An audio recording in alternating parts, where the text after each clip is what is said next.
And our final section of information, and this is about how to answer questions and how to understand what we've done with the brochures and how we have them arranged.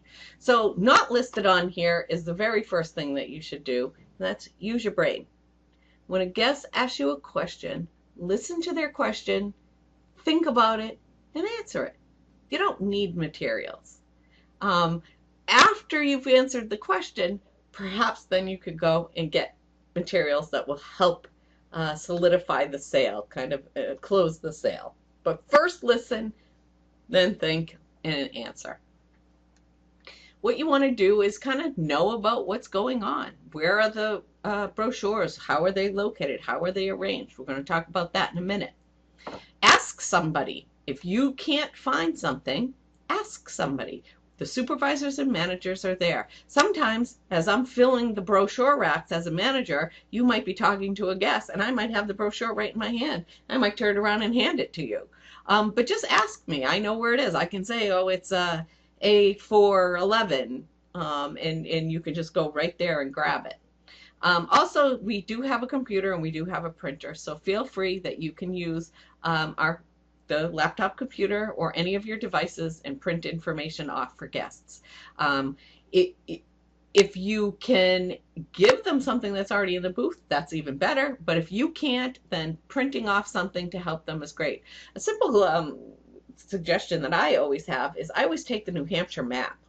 And so even if I got some information on them for them online, or say they asked about the snowmobiling, instead of saying, no, I don't have snowmobile trail maps, or give them a big explanation of why, I'll say, here's our New Hampshire map. I'll take a Sharpie and I'll circle the Snowmobile Association's information and say, here you go. Or I'll simply print the telephone number or the website on the front of the map for anything. And then they have a better reason to keep the map.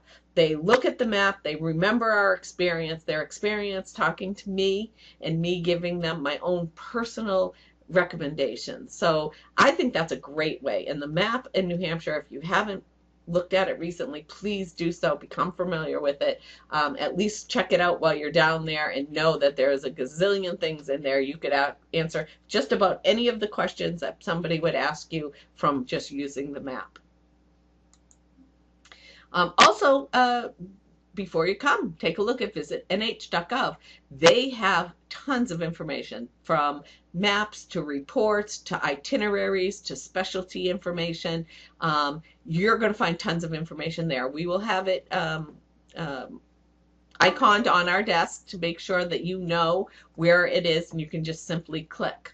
Also, become familiar with the foliage report. By the end of maybe already, I'm not sure, they will have the 2012 foliage report up. This is an interactive map that they have on their website. So what you can do is, somebody says, well, what are the leaves going to be like when I'm in New Hampshire? You can simply ask, well, when are you going to be in New Hampshire? They say the third week in September. Here we go. You can click on any date here, or you can scroll over the buttons, and this map will change according to whether it's green, peak, faded, and you'll be able to see it here. The cool thing is you can turn the computer around and show the guest. Show the guest what this is like. Show the guest that they can go online and do this for themselves and plan in future years of when to come to New Hampshire. Again, we have desktop icons that will continually update and put on top of the desktop. In other words, so you won't have to open up the search engine and go www. blah, blah, blah, blah, blah. You just simply click on the icon or the app on the top of the desktop, and you'll be able to get there. So let's talk a little bit about backroom literature and inventory. Let me preface this by saying that during debriefing every single year, people complain about the organization of the brochures. So this is intended to let you know more information, give you some last resort options of finding brochures. Your first resort, using your head. Second, asking us. Third, finding it for yourself. If you can't find it, then you can go to these last resorts. But we want to let you know there is a rhyme and a reason, and it takes a lot of time, effort, and money to load all of these in, organize them, solicit them from the industry. You'll find this year there's some holes because the industry has this year not printed as many brochures. So some of them are out of brochures. Some of them chose not to print brochures. Some of them chose to collaborate with another organization. So instead of 2 brochures, there's only 1. So just know that we worked hard to get as many brochures here as possible, and understand that the brochures that we have here are the ones that the guests ask for. So in other words, if they're asking for, we've eliminated inns and individual campgrounds this year. Why? Because we would bring all the boxes down by the truck, spend all this money to have these muscle men unload the boxes, have the kids put them in the racks, and then the racks never get emptied. We never had to fill them. So at the end of the day, we had to bring them all back to New Hampshire, simply because people don't pick those sort of things up. We have a wonderful New Hampshire Campground Association map. We go through 88 cases of those. So that is, somebody asks you about camping, give them a campground guide. If somebody asks you about where to stay and what hotels are available, go to your regional guide. If they're going to the White Mountains, give them a White Mountains guide. They have tons of information, tons of hotels in there.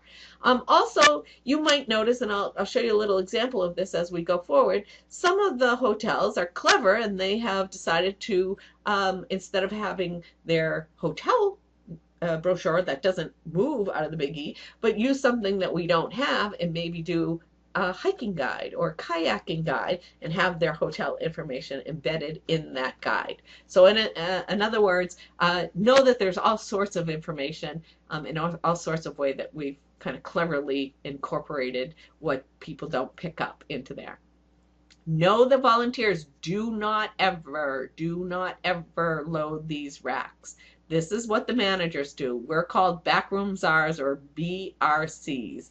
That's a name that Michelle came up with a few years ago because that's what we did. We spent all of our time in the back room loading brochures and reorganizing and doing inventory. On a busy day, on a busy weekend day, I come in the morning and I start loading the racks. I'm usually done loading the racks by noon. I go take a break and have lunch. I come back. We need to reload, start over again and reload the racks again, go and take supper, come back and reload the racks again. So it is an endless process, and we don't expect that you do that. We actually ask that you don't do that because we do keep tight inventory on everything that we take out of the back room. You can, however, see this is our counter right here where Emma and Dylan are standing. We have boxes underneath the counters for high volume, especially maps and visitor guides, that you can take from that and put on top of the counter. So yes, you can take from underneath and put it on top. If you need more boxes underneath, let your manager know and they'll be glad to grab them and bring them out for you. This year, as you can see, this is an open, but it actually closes. So on either side of the door to the back room, we're going to have these racks, and they will have state information in it. So visitor guides and maps. And this, because we've taken one of the L's off of our booth this year on this side, so we have less storage space. So this is actually going to act as some of the storage space and for some visual interest behind us also. So we spend a lot of time doing this, and we hope that we've organized them enough over the course of the years that you understand. In the past, we haven't given you a lot of this information because it was overwhelming. So don't be overwhelmed. Just take it as a grain of salt. We just want to give you an idea of how we've organized this year and in the past years.